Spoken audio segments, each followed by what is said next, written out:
Israel expected their strikes on Iran to produce advantage. That expectation came from a doctrine built around preemption. Hit early, hit hard, keep Iran reactive, keep the region unsteady, keep escalation under control. If everyone else around us is destabilized, then Israel is safe.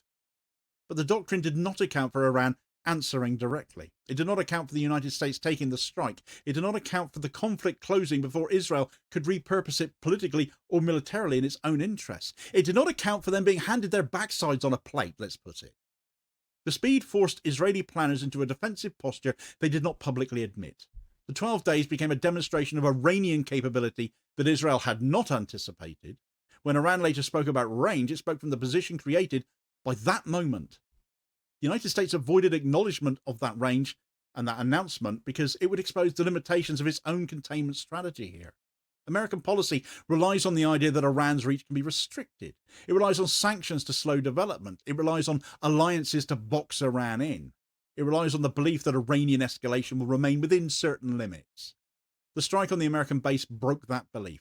The range announcement broke the logic that distance protects American interests. Capability alters posture even when it's not deployed. Washington knows that. Silence preserves the appearance of control.